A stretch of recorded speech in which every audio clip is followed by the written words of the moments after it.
Because even the financial situation, they say why a lot more women these days are embracing being single is Yeah, because before I read the stat, or I think it was yesterday, that in the 70s they passed a law in the US that allowed women to apply for a credit card without a signature from their husband.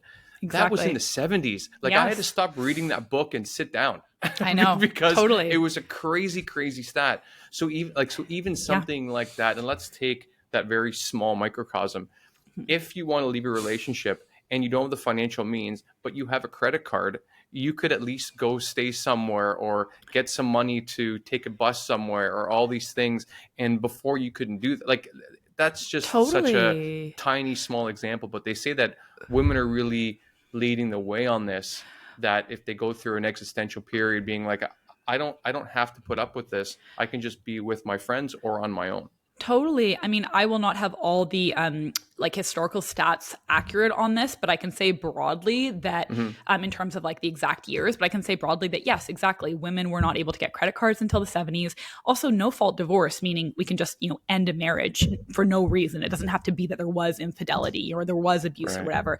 I'm pretty sure that was until the 70s as well. I'll have to fact check that, but like that, or for example, just the fact that women, like, we are starting to have kids later, right? Like, as I said, I'll be, or no, off air, I'll be 38 in like a week. And we're hopefully going to start trying to have kids in the next 6 months.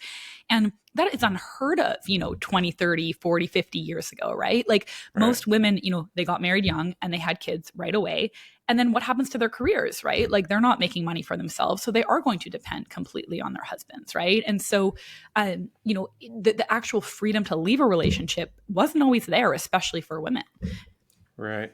Yeah. Recently, so I was mentioning I'm 40, I'm 45, and people I've known for years and years back home in Canada, it seemed there's a group of women that like I went to high school with, and all of them are pulling the trigger on their relationships. It seems like mid 40s is where like one or two girls get divorced.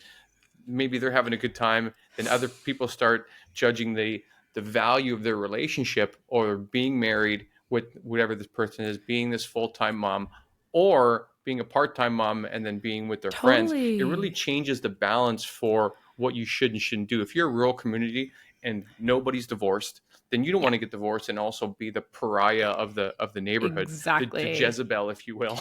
But if you have Yes. if you have friends that are going to Europe and going on trips and yoga classes together, you're like, why am I dealing with this? Let's say a not so great relationship. You just don't want to Totally. stick it out. Exactly. There's that social stigma that prevents people from leaving. And, again, I'm now in the South, and religion is a big piece as well, right? There's a lot of shame, around divorce Right. if you're religious. And even if you're not, as you mentioned, but as soon as our friends start doing something, as soon as like culturally there's a movement, and it's like, okay, like there's less shame around that. There's more empowerment and there's community. There's, hey, like I can go to a dinner party and not be the only divorced person, right? Or I have another single friend that I can, go on a trip with. Right.